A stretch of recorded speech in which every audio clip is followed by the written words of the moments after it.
Thank you for the invitation. Happy to be here. So today I want to give you a little bit overview of the Hypercasual and give you some takeaways from our team. So to introduce, I'm also representing Huuuge. So Huuuge was founded in 2014. Yearly, we have $100 million plus dollars spent on ads. We are spending per year, and it's growing.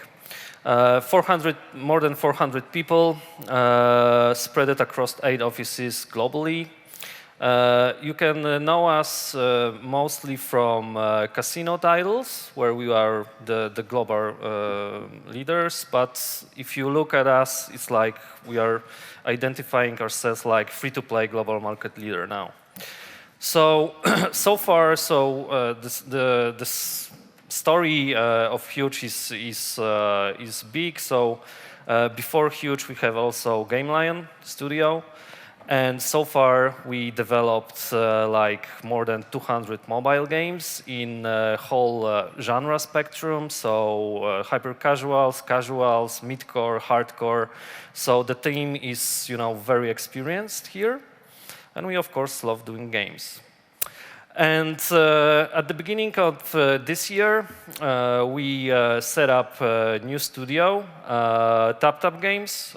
So far, the studio released more than 30 games at the pace of, we are prototyping very fast, so 1 game prototype per week. There are 24 people working in the studio. Also, very recently, we launched the publishing program based on our experience, which some part of experience I will share today. And we are looking for talented developers. So what are these games? Probably most of you know. They are instantly playable, minimalistic, 1-2 mechanics. You can describe the game using 3-second video.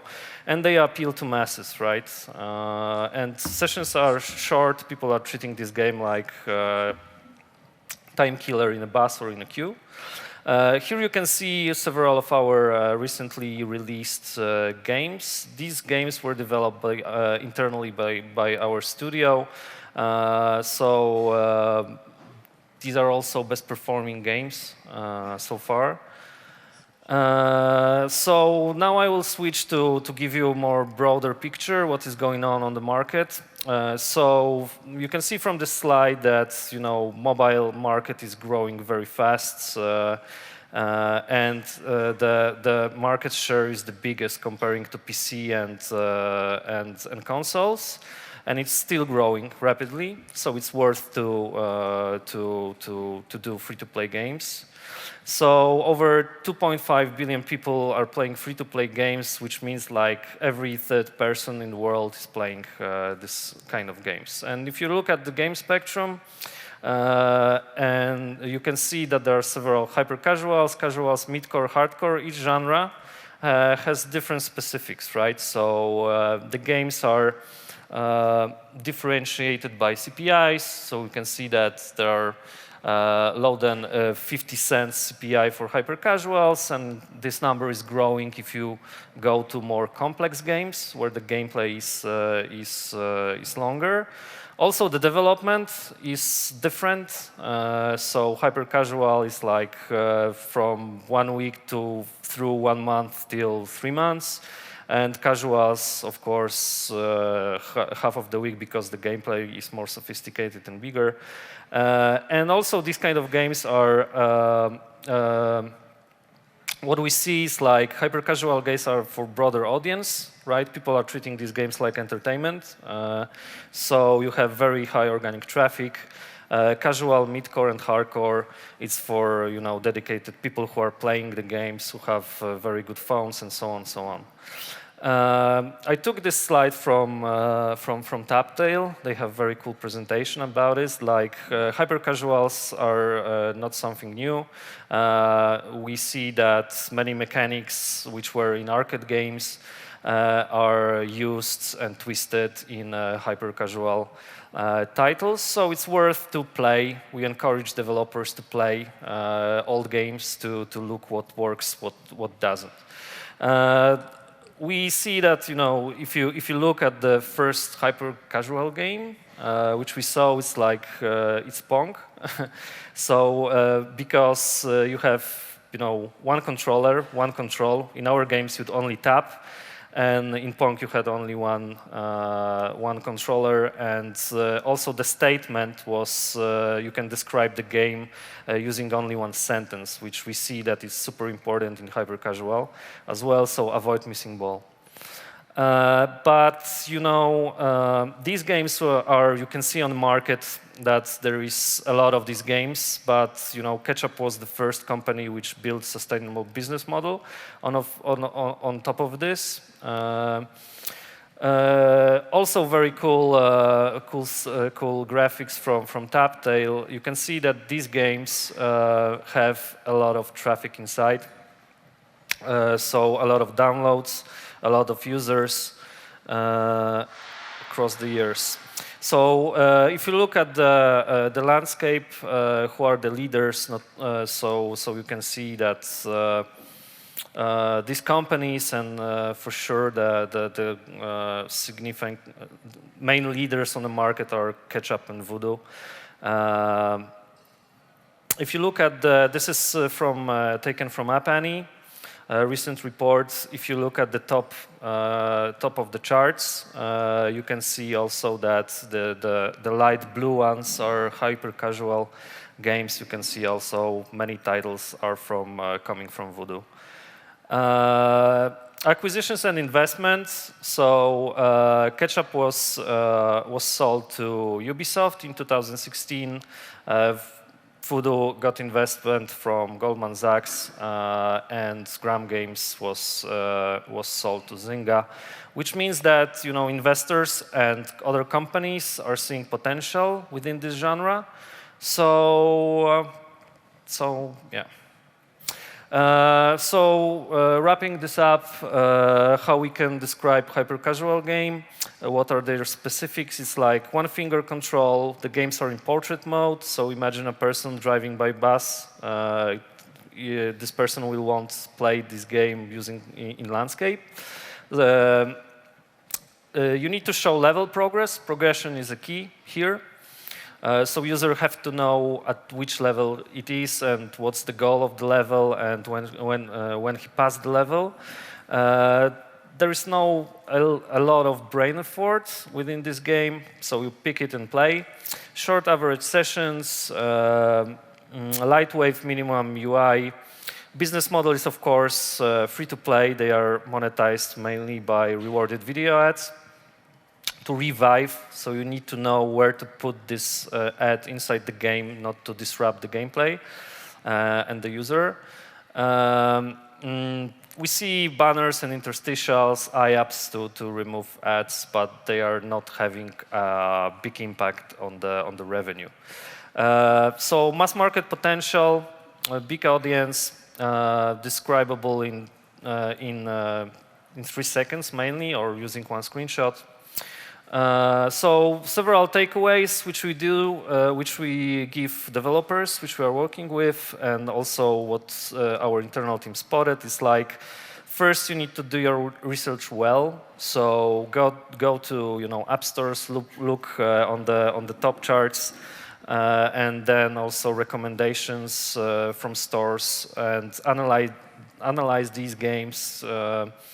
How long is the average session, whether it's online or offline, single, multiplayer, core, what is the core mechanics, what is the goal, what is the fail, and what are the boosts, and try to do your research well, and then think about several twists.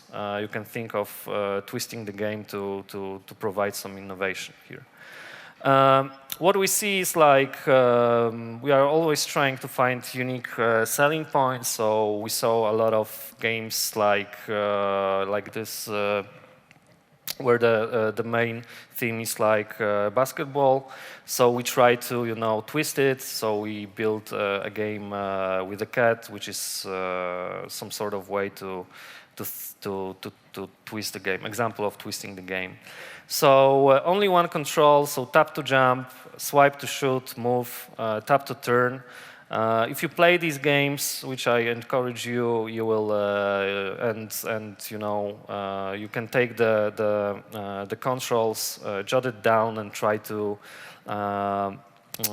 use them in your titles. So here you can see that some of our games which we released, and also the controls which we are using for different actions. What we see is like it's not good to put big tutorial like in casual games, but it's good to describe what are the controls to the user. So first time user experience is super important here, so that user understands the gameplay. Minimalistic UI, we put only 3 elements in the game, no more. Users should focus on a gameplay. You should have your objects inside the game should have bigger contrast than the background, so user understands the game more. Progression, as I told you, is super important, and you need to motivate your player. So your player should feel happy about challenges which he has in the game, and he needs to know where he's during the game. So what we are also doing, this is one of our titles which we tested. So we are often taking one mechanic and design from the other games. Other games try to combine it, and that's how the new title pops up. What we also do is like moving the camera, twisting the camera, and which gives additional, a new experience to the user. These are several mechanics which we see work, and we are trying to some of the mechanics. We are also testing different other mechanics, but we used mainly these ones, and we try to combine these mechanics. Take 2, for example, mechanics from here, and try to have new title. So this is our process, how we work, and production process. So we have working prototype. We see internally whether our employees, for example, have finding fun, if they are finding fun with this game. So it's let's call it internal soft launch. Then we finish the game with only core feature. Then we soft launch the game. We look at CPI and retention, and if the game meets our KPIs, we add additional features to the game. And if not, we are killing the game. We are very hardcore here in killing the prototypes, and we are moving fast here. So if the game is, for example, Roller Coaster is a good example of the game in which we started with very simple prototype, and then we add additional features to the game, which at the end, these features improve your retention, D1, D7, and so on.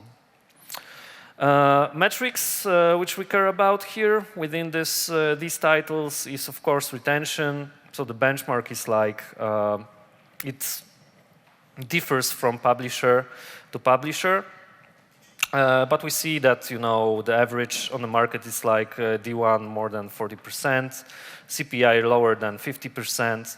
And we also look at metrics which relates to revenue, which is percentage of daily active users watching video ads.